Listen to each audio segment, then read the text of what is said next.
Hi, my name's Shane McClay. I am an author, a spiritual teacher and a consultant to the funeral industry. And I'm here today to share with you some conversations around death and dying. For the past 3 years now, I've been working with MidCoast Council to bring an increased awareness around the subject of death and dying through the Dying to Know days. And due to COVID, obviously we can't go out and have the conversations in person that we've been having, so we're now doing that through this medium. And we hope that the information contained in these videos will help you make informative decisions, help you have courageous conversations around death and dying with your family members and with the people in your lives. Death isn't something that is taboo. We can't avoid it, and by not talking about it won't make it go away. So to have an intelligent conversation with the people in our lives not only helps them understand what your final wishes are, but it also gives them insight into who you are as an individual. So don't be afraid to have these conversations.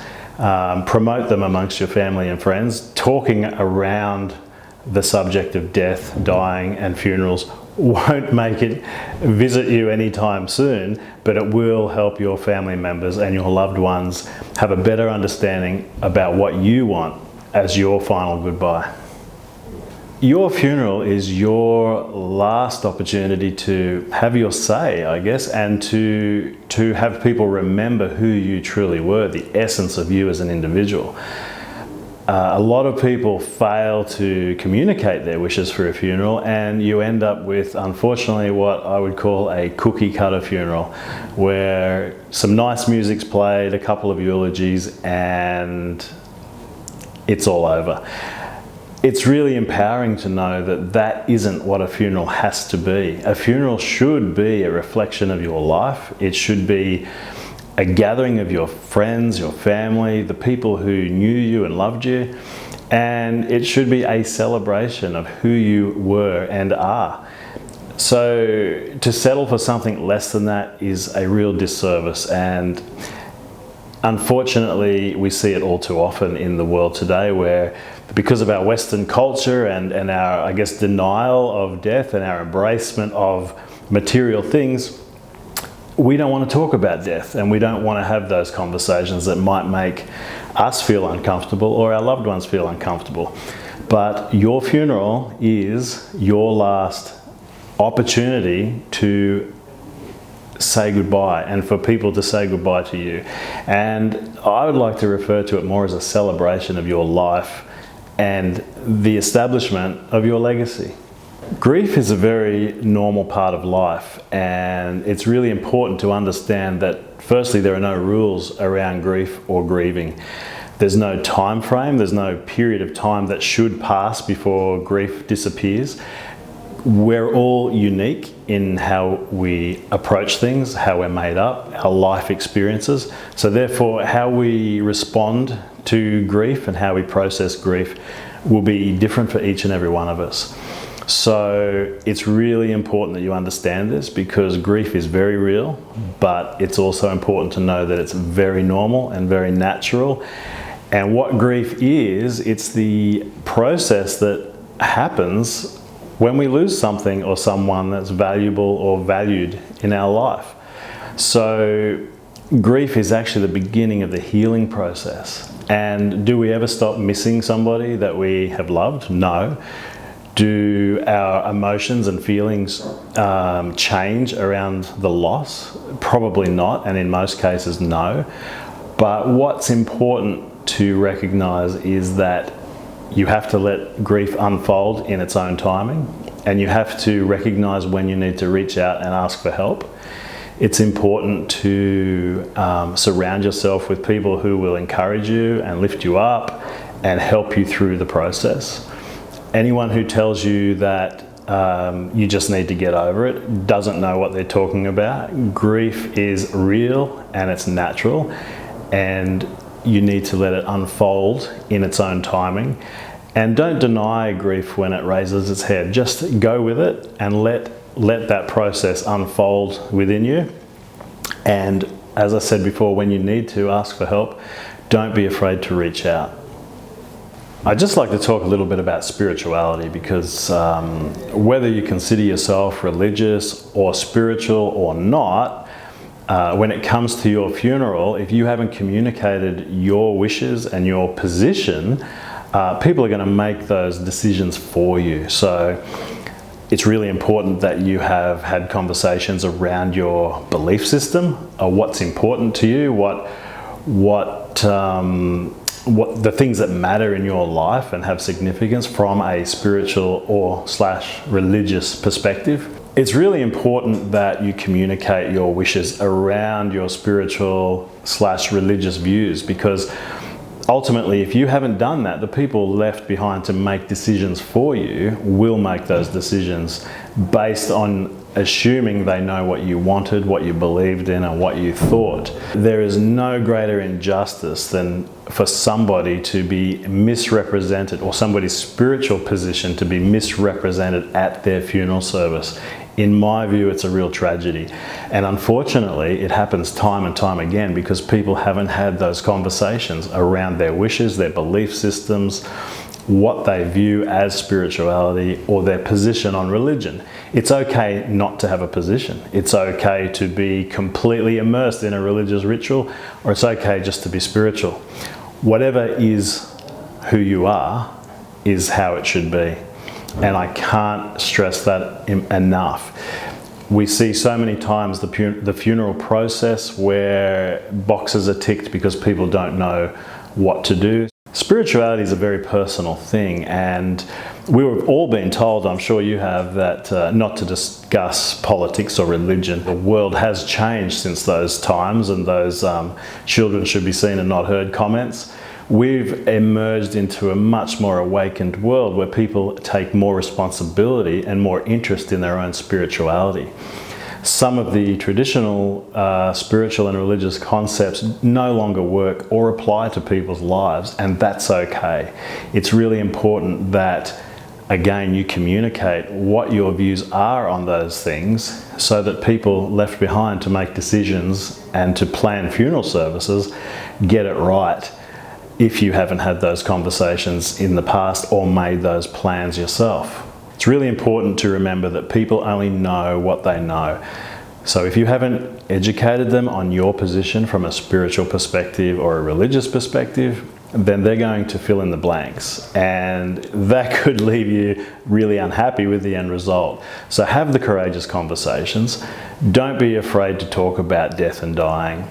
And if you haven't thought about pre-arranging your funeral or pre-planning your funeral service, now's probably a good time. There are a lot of people you can talk to, any funeral director or any funeral celebrant or someone like myself, and just have conversations and get some guidance and direction. There are no obligations, and it's all about arming yourself with correct information.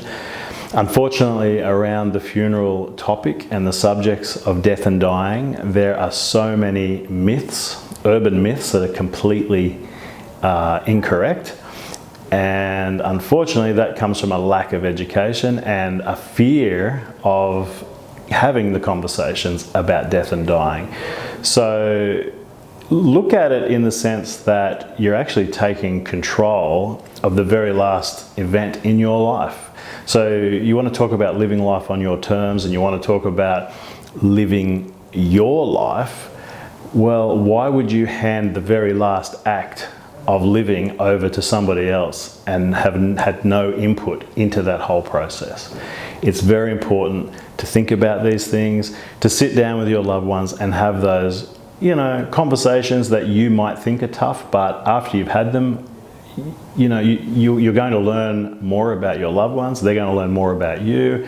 And, we should be talking more anyway in this age of digital and social media. We should be having face-to-face conversations and getting to the depth of who we are on a daily basis. It's healthy for all of us. So have those conversations. Don't be afraid. You're not going to invite the Grim Reaper into your lounge room if you have that conversation. We are all going to one day meet the same end, and having a conversation around it will not preempt that. Death is a very natural part of living. it is the flow of life. And when we have some clarity around that, and when we can think confidently around those things, it makes it all a whole lot less scary. So I hope this has helped you, and I would encourage you to reach out to any of the people in these videos for some direction, some guidance, some advice.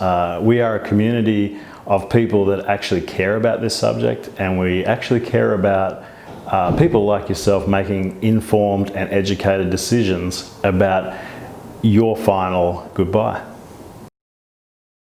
Good morning, my name's Colin Rose, and I have recently retired after 47 years in general practice in Taree. I've had the privilege during those years of looking after so many families as they're born, as they go through the challenges of life, and as they prepare to die. And it's a great privilege to be here today to share some of my observations with you. It's interesting when one looks back over 30 years how fortunately things have loosened up in our approach to death. We're much more open now in talking about the death of loved ones and our own deaths, hopefully, compared to those 30, 40 years ago when death was a no-no. And it's my impression, and I'd like to share some of these feelings with you, that preparing for death is a privilege. It need not be scary for you or for the people around you. Each of you have got a part to play in you arriving at having a good death. The first thing I'd like to examine is the question of who needs to talk about death with you. My experience is if nobody talks to someone who's approaching death, they can often be quite frightened and isolated and longing to talk about issues, so you don't have to feel embarrassed by this. And this preparation doesn't have to come just in the last couple of weeks. It can start months ahead if someone knows they have a progressive, degenerating sort of disease. It's helpful if you've got, as a patient, a little group of people, carers and supporters around you who know where you're up to, and similarly you have an idea of where they're up to. Because after your death, they're the ones who need to pick up the threads and move on. And preparation of sharing this experience helps them move on after you've gone. I think it's really important that we realise that the patient remains the centre of any of our efforts to help prepare for death. And family members, doctors and others are all part of that team, but it's the patient who remains the key pin in our preparation. The other thing I'd like to draw attention to is that many people have not had experience of watching someone prepare to die and perhaps sitting with them while they die. We so often learn of death through newspaper articles or fairly vicious confronting pictures on television, when in fact the vast majority of deaths are as simple as taking the next breath. And that isn't always possible, I realise that, but that's what we should as carers be aiming for. I think it's very appropriate for people to share their thoughts of what sort of burial preparations they would like and disposal, and I know there are trained people in this area talking as part of this program. I think it's certainly okay for a person approaching death to say what they want.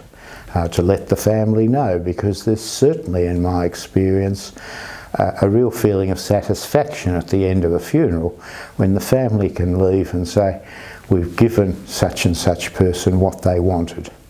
And this helps one move on. There are all sorts of different combinations of things which are needed to help. Patients themselves, and sorry, I refer to patients when I should say people perhaps, that's an old custom I'm afraid, but patients themselves so often I find are not frightened of the process of dying. These people may have spiritual beliefs, they may not. But it's what goes before death that often frightens them. The first thing that they usually request, particularly of me as a doctor, is that they be relieved of pain. They also need to be relieved of anxiety, and they need to be relieved of the feeling of copping out on family members who are going to be left behind. The relief of pain obviously is of prime concern to a doctor in attendance, and I'm not blowing our own trumpets as doctors when I say it's really important, if you've got a family doctor, to include him or her in these preparations and discussions. Over the years I've been struck a few times by people when I start talking about actually how they'll die, relieved. People haven't wanted to talk to them and they felt isolated and frightened, and the classic situation from a doctor's point of view is you can be visiting someone in hospital and the patient is looking apprehensive and obviously wants to ask questions but feel they can't. And when you leave, the family I should say, will catch you outside the door and start asking you all the things that should be asked in front of you, the patient.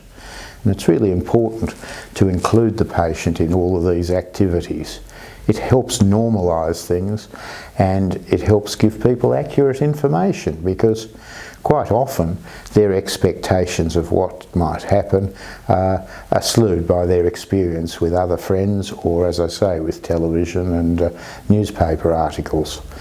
So helping them reach a point of death prepared and knowing how you're going to respond as carers around them and is really important. I would like to think that over a few weeks there is really nothing that one can't ask as a patient preparing to die of the carers around you, and it helps you maintain a feeling of authority and control over your own preparation. I say this in terms of people having widely different needs, but if you keep the patient involved and talking and listening as carers, I think it's very well done. I'd like just to finish with an anecdote which always strikes me as perhaps very, very special. I had the privilege of caring for a lady as she died just out of Taree. I'd been to see her a few times at home. I was aware of her son-in-law mowing the lawn outside the door of the room where she was, and I liked the smell of fresh grass coming through the window, and I thought, oh, this is what aromatherapy is. That was a bit of an eye-opener as a doctor. But most important, this lady literally took her last breath, 3 or 4 family members there, and after about 5 minutes, her little granddaughter, aged about 6, disappeared from the bedside, came back, and without asking anyone or checking to see whether she could be involved, reached forward with a little pair of scissors and snipped the long hairs off Grandma's chin. Everyone looked a bit taken back, but this little girl said, "Nanny told me when she died," and she has died, hasn't she, Doctor? "Nanny told me when she died I could snip the whiskers off her chin and keep them." And I thought that was a really great thing to do. Thank you for listening today, and I hope this compiled information from so many talented people will help you relook at the question of dying and how you might like to do it. Hello, my name's David Freeman. I'm a pastor in the Uniting Church, but I deal a lot with people to do with death and dying. It's a great privilege to be able to talk with families and individuals when there's somebody has died. Today I'd like to talk particularly about children and young people when they die. For children under the age of 7, they deal with death quite differently from children over the age of 7, and then of course they deal differently to teenagers as well. Sometimes death comes to them in the form that it might be a grandparent, or it might be a pet, it might be a friend of theirs who's died. And they then have to try and work that out in their own little minds about how to deal with it. When children are little, when they're, as I say, under the age of 7, they deal with things that appear real but aren't necessarily real. So things like the Easter Bunny, to Santa Claus, to the Tooth Fairy are very real to these children. So when saying to children about heaven, and for places that may not appear physically real to them, they can really adopt those principles very easily. It's always worthwhile to listen to what children are saying. Recently I came across a little girl, and she'd really suffered lots of times in her young life from asthma. And it was through this having asthma, she came from playing outside, and she knew when she was getting an attack of asthma. And she came in to talk to her mum. And she came in and she said, "Look, it's okay, Mum, you don't have to do too much. My angel said to me that I'm going to be with her soon." And I can tell you that she did. She passed away, this little girl. And her mother had great comfort in the fact that she'd listened to her daughter. She'd listened to her and the comfort that she'd got by addressing the fact that for her it was very real about her angel. Children can often see things that we can't see. Children can often relate stories about what we would call make-believe people. But it's very real. I really encourage you, if you have a child who is ill or is seeing things, to listen to them, to honour their stories. Of course, the other thing is that when children are being told that someone dies, they sometimes go through the feeling of feeling it's their fault. It's really important not to blame children when someone dies. You know, children might have had an argument, they might have been naughty, they might have done something that they shouldn't have done, but it's not about their fault. And it's really important to stress to children that it's not their fault. Children cope with death in lots of different ways. Some children hibernate, some children withdraw into themselves, some children like to chatter and talk about it. I like to think of it sometimes as being a bit like a daisy. So with a daisy, you've got a middle of a daisy, that's you, or that's me, and children like to, when they're very tiny, go away for a little while and then come back. Go away for a little while and come back. Go away for a little while and come back. It's a bit like you're the petrol station and they go away for a little time and come back. But as they get a little bit older, they go away for a little bit longer. They go away for a bit longer. And then, of course, when they're teenagers or older, they go away for a lot longer and go away for a lot longer. But they come back. They come back to this central part of the flower. They come back to this central core. And that's you. They see where their anchors are. You might be a grandparent, you might be a parent, you might be an auntie or an uncle or just a good friend. But it's about being there for them. That's what's really important for children. For older children, it's a little bit of a different, and it's different for boys and for girls. For children younger than 7, they're mostly the same whether they're boys or girls. But when they get older, boys will sort of start to wanting to become a bit more manly, wanting to become a bit more independent, a bit more cool, whereas girls like to flurry together. They like to get together in little groups. They like to talk to each other. Boys not so much. Boys will often become very quiet. Boys will often peel away from their groups, particularly, as I said, not necessarily being cool. It's not cool to cry, it's not cool to show your emotions. And so they try to tough it out. But they need a hug and a cuddle just as well as the girls do. They need to be treated with dignity, but with comfort as well. As they go over the age of 12, things change. You've got, of course, puberty happening, and little girls tend to grow up a little bit quicker than boys. And so they tend to have a bit more of a mature outlook, but inside they're just as soft as they were. They just still little girls or little boys.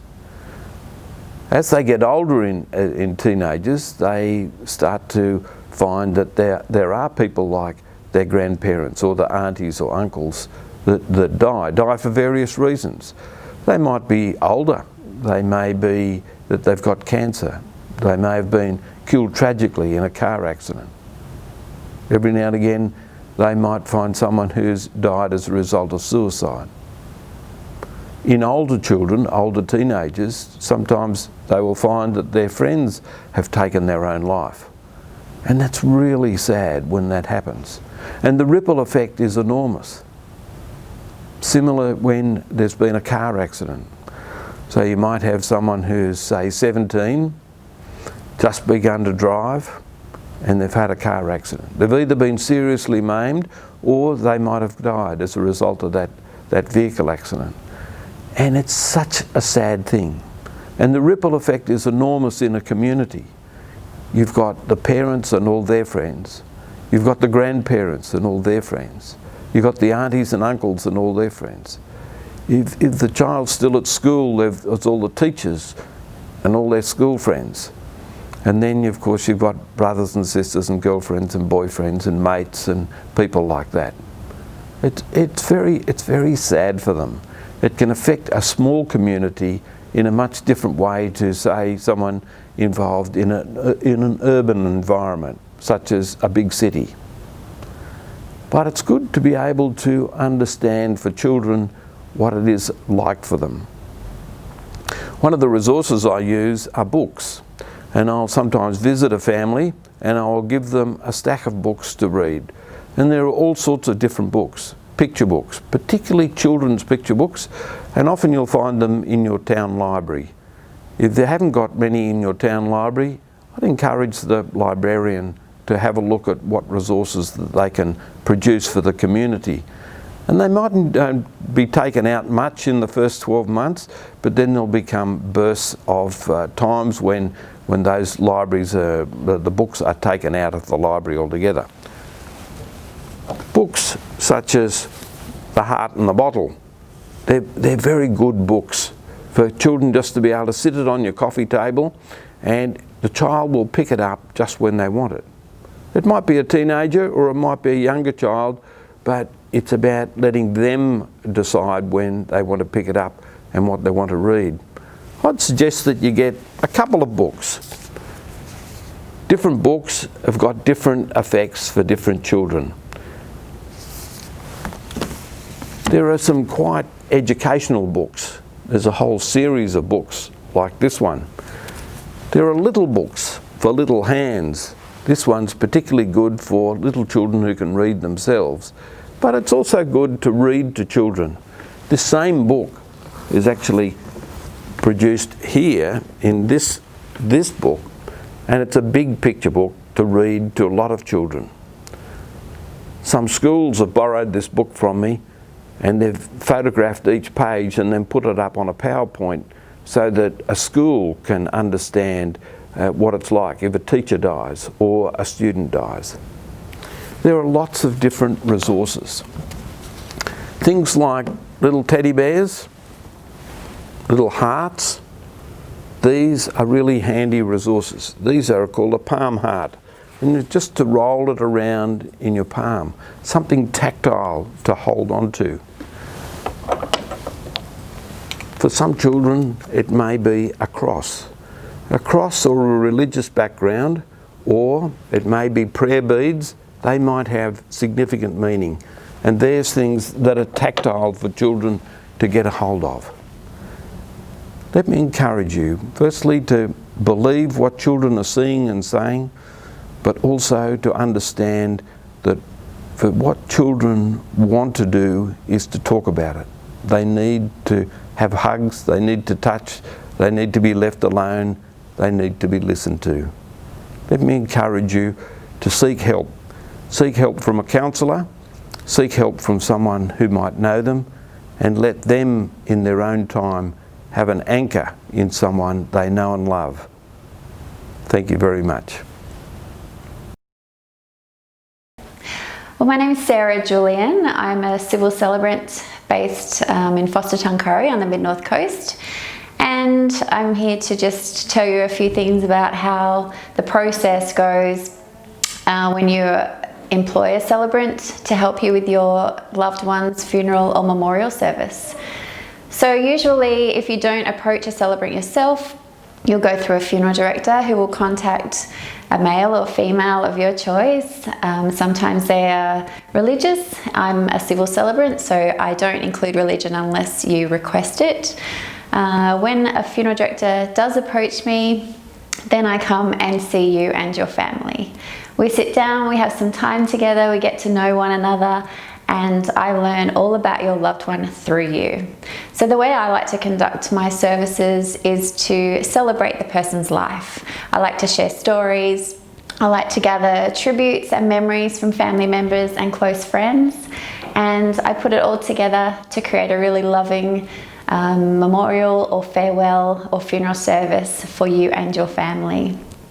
With a civil celebrant, we are able to include anything you would like within your loved one's farewell. Rituals, any little special type of celebration you would like. We do floral tributes, we can have petals, we can do sand ceremonies. There are so many things that we can do. It's only your imagination is the limit, which is a wonderful thing. You select your music with us. Again, I don't think there's a wrong choice of music for somebody's farewell. We all have different tastes, and music can definitely be representative of a person and remind all of those in attendance of the person that we are there to farewell.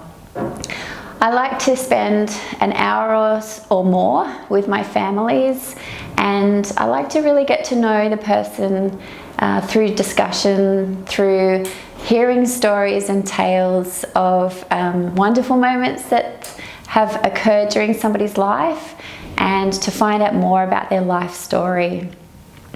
When I meet with a family, I very quickly find a connection, and there's always a connection. I don't know what it is about the way that we end up with the families we do, but it's a very, very special gift and a real privilege to do the job that we do, and to be able to become part of a family just for a short amount of time. It can be a few days, it can be a few weeks. I've done thousands of funeral services in my 13 years on the mid-north coast as a celebrant. I started off my job as a funeral celebrant, and I will continue to do this job until I can do it no more. It's easy process. With a celebrant, your funeral director will line you up with the right person, and you are free to decide if you feel compatible with that person or not. There is no obligation to use the person that they send to you, but most of the time we are quite a good fit, and I have a great passion for funerals, for farewells. I have done some bereavement work before with parents who have lost children. I'm a bereaved parent myself, so I have done a little bit of grief counselling over the years, which is of great benefit to the job that I do now. I'm also a former ambulance officer, so I guess the empathy and compassion that I have comes from within, and I really enjoy utilising all of those skills when dealing with bereaved families. With a celebrant doing this role, we're very, very flexible. Anything that you would like amended, changed or added to your loved one's farewell is completely easily done. It's easily completed by us, and I know personally I make changes even up to the minute a ceremony begins, and sometimes I'm interrupted during a service to add a last minute speaker or add a few extra details, which is no problem either. During a service, we like to offer things like a visual tribute.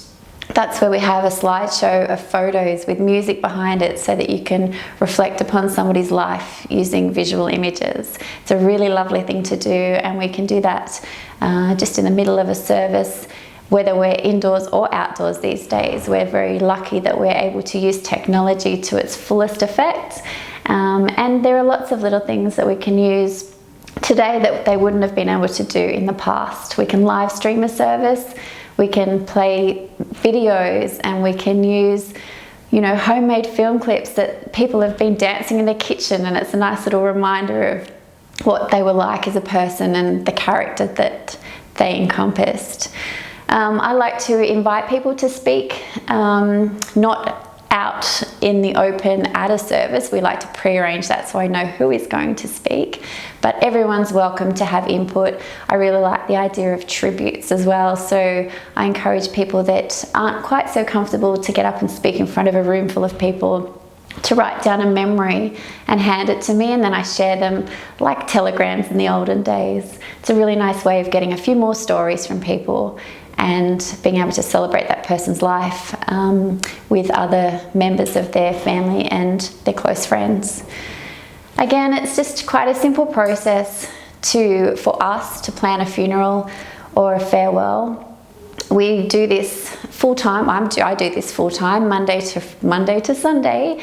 I can be in any location at any time and any day that you choose, and we definitely make sure that we honour your loved one the best way we can and include any rituals or stories, memories that you would like us to do. So we look forward to taking care of you, your family and your loved one, and thank you very much for your time. Hello, my name's Anna Hutchinson. I'm from Hutchinson Family Funerals. We've been in the area for almost 50 years, starting with my grandparents, Ellis and Hope, then my dad, Terry, and now myself. I remember as a little girl I would beg my pa to let me do what he was doing, and he would simply say, "Little girls don't do this." So now here I am, and I often wonder what he would think. Would he be still thinking, "Little girls don't do this"? Or would he be quite proud of what I do now to continue to help the families of our community? No question about funerals is a silly question, because if you don't ask, you don't know. All sorts of misconceptions or things that you believed when you were a child may not actually be true. So the best way to find out whether it is or not is to ask, and we're always happy to answer any questions. With us being directly opposite the hospital, we often have people approach us immediately after they've had a loved one pass. And it can be really overwhelming for them. What do they do next? How do they go about arranging a funeral? And we can sit, explain options, talk through what their loved one may have wanted to have and how they would like to honour their loved one to say farewell. Whether it be with a simple graveside service, whether it's a cremation service, whether there's a minister involved. And it really comes down to knowing what your choices are, and we're there to help guide you and to weave it all together for a suitable farewell. There's so many benefits to having a pre-arranged funeral where you can stipulate the things that you would like. It also eases the burden on the loved ones that you do leave behind once you have passed. You can choose as intricately as what songs you'd like to have played, a preferred time. You can even write your own eulogy. We've had many occasions where we have sealed envelopes that are not to be opened until the person has passed, and it can be quite a surprise, but it can be quite a relief for the family left behind as to what mum or dad had wanted to have happen. It's really important to, when you have made plans for yourself, that you let someone know, whether you keep a business card of your chosen funeral director in your wallet or on the fridge. And it's a good conversation starter. We have literature that we share with people, and it enables them to start a conversation with their children or with their partner, and so they can express what it is that they would like to have and reassure them that choices have been made. Good afternoon everybody, Lloyd from WT Howe Funerals here this afternoon. Just talk to you a little bit about pre-planning your funeral service. So I'm going to talk about quickly talk about prepaids, pre-arrangement and what a bond is. Just so starting with pre-arrangement, of course, it's just we just take your personal details and we note them down, keep them on record, keep them on file, your wishes, And that's down to your music and the place of your choice of funeral service, and even down to your minister and your flowers. You can just store them, but there is no money paid to you or paid to us. We keep all those on record, on file, and when the time of need comes, we take those out and we will follow through those wishes with your family. The other one I'd like to talk about this afternoon is prepaying. So prepaying is you decide your funeral service in advance of the day, and we again note down and itemise out each of the parts of the funeral service you would like. So where you're going to have your service, down to your flowers, your DVD, the coffin choice, where your burial plot, whether you're cremated or buried. That will all be noted and also retained from information. But what you do is you pay for that service in advance. You pay it in full in advance. That way, everything that you do pay for has already been paid for at today's prices. So there is, from our components that we are able to control, we'll honour those at today's prices. Your other parts that you may choose as options to your funeral service, they're a contribution towards your funeral service. So if there's a newspaper notice and you've contributed $110 and it turns to be $150, you pay the difference of $40. So there's only minimal amount for your family to pay thereafter. The other option is to choose what they call a bond. So a bond is a nominated value of money, $8,000, $10,000, whatever you nominate. That nominated value is a contribution, I guess, to your funeral service. Again, you can note down what you would like, but the service will be undertaken at the time of need. Once that's happened, all the account is settled with the funds from those monies from the bond. We make the claim, and any residual money does get returned to the family as a lump sum to be then returned either to the estate or to the individual that's been making the arrangements for the funeral service. So they're the three primary forms of pre-arrangement, prepaid type situations that may occur prior to your passing away. So you can have your control, your input. You can decide what you want to have in your funeral service. You're not leaving it up to somebody else to make those decisions for you. You have input into those, and a lot of people have that like that option and choice to be able to say, this is what I want to have, rather than leaving up to other family members to make the decision and choices. So, thanks again for listening this afternoon. Thank you. I'm Chris from Becker Family Funerals in Taree, and for 20 years now we've been celebrating people's lives and conducting their funeral services in this magnificent Manning Valley. Our basic role within the community, as we see it, is simply just that, to celebrate life. Our funeral experience allows us to guide you through the decision-making process and to perform all the necessary and legal requirements. To lose someone you love is an extremely confronting time, especially when a person passes suddenly without recording their end-of-life funeral wishes. Today, I would like to talk with you about planning ahead. In life, we plan for all occasions, whether they be financial or emotional journeys. We celebrate birthdays and anniversaries, we plan holidays, we organise family gatherings, and so many other important occasions. With all this said, why shouldn't we plan our own end-of-life celebration, our funeral? In fact, many people do. As funeral directors, we see the benefits of such planning ahead. Planning ahead offers a real sense of relief. Families are not left wondering about the most basic choices of whether a person's wishes were for burial or for cremation, whether they wanted a religious or not quite so religious service. Where would they have liked their service to be held? In a chapel, a church, or an outdoor service? So how do we plan ahead? It's really quite simple.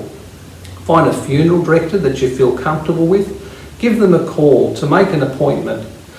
The funeral director will begin by recording all the information required for registration purposes with births, deaths and marriages, such as your full name as recorded on your birth certificate, your date of birth and place of birth, all your marriage details, your children's names and their dates of birth, and also your parents' full names.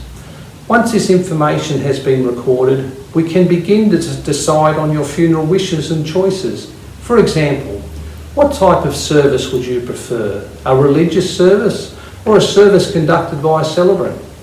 Are your wishes for cremation or burial? Where would you like your service to be held? Do you require funeral announcements and notices to be created? Have you considered donations in lieu of flowers to a charitable institution? Would you like the funeral director to organise after-funeral catering? Are you an ex-service person? Would you like an ex-service tribute included in your funeral? The funeral director will record the music of your choice or the hymns of your choice and offer you the option of creating a visual tribute. The funeral director would then show you the types of coffins and floral tributes available. The biggest benefits of planning ahead are you are getting the exact funeral of your choice, and just as importantly, you have relieved your family from guessing what you may have wanted. Some people go one step further in their planning ahead. They decide to prepay for their funeral service in advance. To prepay your funeral, the investment must be held with a separate body, as per government legislation. The interest rate of the investment keeps up with the inflation rate of the funeral. So in simple terms, while you adhere to the itemised funeral contract, you pay at today's prices and never pay any more. To pre-plan your funeral gives true peace of mind, and to prepay for your funeral makes real economic sense. Thank you for listening. Make an appointment today with your local funeral director. Pre-planning for yourself relieves the burden from the ones you love most. Thank you.